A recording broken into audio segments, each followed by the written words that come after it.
Welcome to Donmar TV News Channel. Oh, ito na. Colmenares pumalag kay Amy Marcos.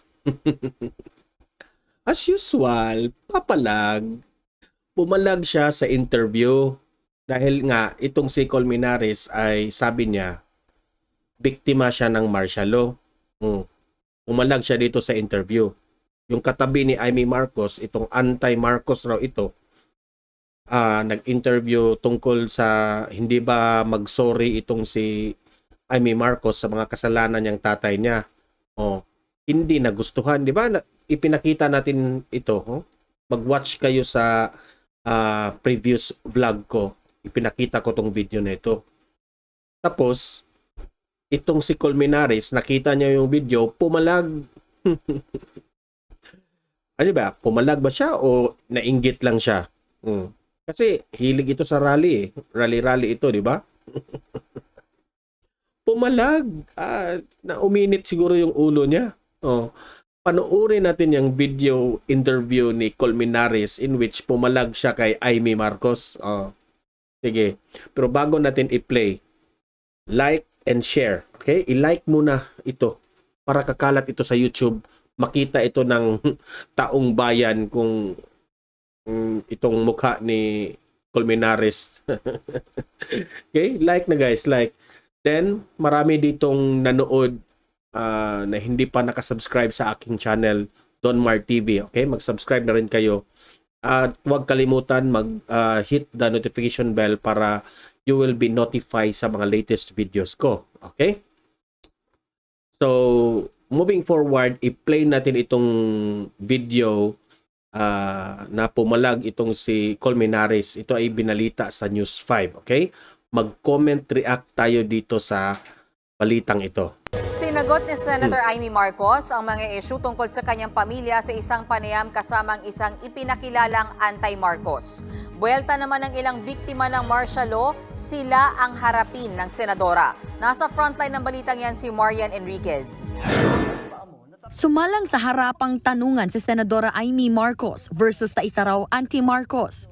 Bakit parang gustong-gusto niyo pong makabalik ng Malacanang? Linano niyo po ba to? Ako? Hindi naman gustong-gustong bumalik doon. Galing na kami sa Malacanang, di ba? Para sa akin, ang gusto kong ibalik, yung dangal ng pangalan namin, ng apelyido at pamilyang Marcos. Ito yung mga segment ba? Pumalag si Colmenares dito. Kaugnay naman sa pagsusori sa mga biktima ng martial law. Wala po ba kayong balak mag-sorry sa mga nagawang kasalanan ng tatay ninyo? Yung presidency na yan, maraming nasasaktan, maraming mahirap na desisyon. Pero never ko naman kasi naririnig yung tatay ko na nagsasabi na Totoo naman. Kasi maraming bitter sa panahon ni Ferdinand Marcos. Diba? patayin yan, saktan yan. Pero kung may nasaktan, ako na mismo ang magpapaumanhin. Ako, Amy. Belta naman ang human Ito na. rights lawyer at nakaranas ng pagtotorture noong martial law na si Ang tanong ko sa iyo, si Ferdinand Marcos ba ang nag-torture sa iyo? Yun ang tanong. Attorney Nery Colmenares. Ang problema sa sorry na hindi kumikilala ng kasalanan, hindi yan buong sorry. Pag hinihingi ng mga biktima, Move on ka na sana, Colmenares. maliban dyan sa sorry, syempre may pag-amin naman ng kasalanan.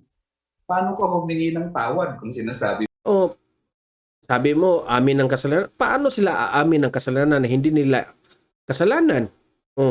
Kayo lang naman ang rally ng rally noon, Colmenares. mo na ang kasalanan? Dagdag pa ni Colmenares, dapat daw harapin ng pamilya Marcos ang mga kaso sa aniyay mga nakaw nilang yaman. Sincerity ng pag-sorry ay ang pagkilala na may plunder na nangyari sa bansa natin at yung recognition na dapat isoli ang ill-gotten wealth. Lagi kayong nagsabi tungkol dyan sa ill-gotten wealth. Maglabas kayo ng ebidensya. Yan ang sa inyo kulang sa inyo Para naman doon sa Puro kayo accusation without even giving us an evidence. mamamayang Pilipino na kailangan Walang- ng bilyon-bilyon Wala nang maniniwala sa inyo yan if wala kayong ebidensya. Yun na yon. Si Nilda Sevilla, kapatid ng dinukot at desaparasido na si Attorney Hermon Lagman, hindi ikinatuwa ang naging panayam ni Aimee. O dapat ang Hindi ikinatuwa kasi mga yelo kayo eh. Oh, supporters kayo ng mga Lenny Kiko eh. kinaharap at kinakausap ni Senator Amy Marcos. At lalong-lalo na ang I'm sure na kasali ito sa 14 million. President-elect na kanyang kapatid ay hindi isang tao lamang na nilabel nilang Oh, anti-Marcos. yan. Sige, ako, no, nirerespeto ko yan kasi nakikiramay ako sa inyo. Pero wag niyong isisi kay Ferdinand Marcos sa mga nangyaring ganyan. Kung hindi, ang mga victim survivors ng torture, enforced disappearance, extrajudicial killing, at iba pang forms of human rights Kagaya yan sa war on drugs ni Pangulong Duterte. Oh, nagrereklamo yung mga biktima. Oh. 'Di ba? Winarningan na yan ni Duterte na huwag kayong ma-involve sa kaguluhan na dyan. O, nag-involve kayo, wala nang may sala si Duterte dyan. violations and abuses during the Marcos regime. Nagbabalita mula sa Frontline, Ito namang mga mainstream media, ginamit pa ito. Marian Enriquez, News. Wala nang naniniwala. Most of yung mga reklamador nasa Luzon, sa Visayas at Mindanao, wala namang nagrereklamo kay Ferdinand Marcos. 5. So ayan, yun ang tanong natin dyan. No? Itong si Colmenares, nirerespeto namin yung reklamo niya, yung mga torture, nakikiramay kami dyan.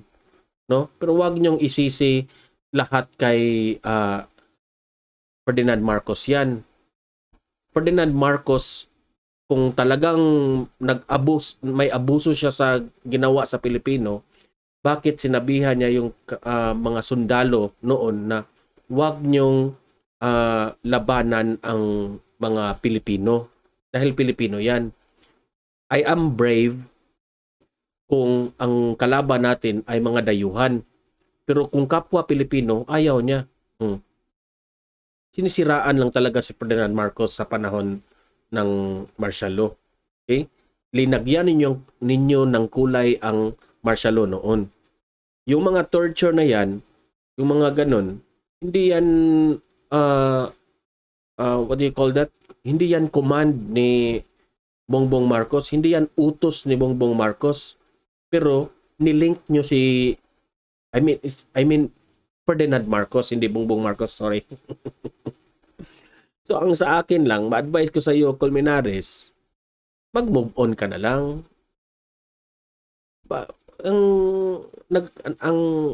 What's the problem of this guy? Lagi niyang binabalik yung noon, no? Tahimik na lang kayo. Hayaan niyo yung presidente ngayon. Lagi kayo ng kontra, no?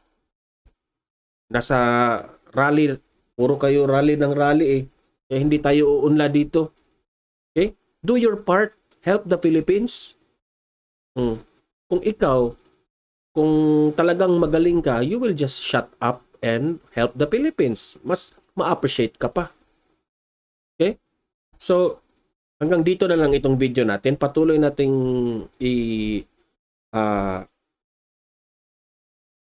paglaban itong si Bongbong Marcos. Okay? Don't forget to like and share. Okay? Like nyo itong video na to at spread natin ito sa taong bayan. Okay? At subscribe na rin sa channel ko, Don Mar TV. Okay? So hanggang dito na lang itong video na to. See you in my next video.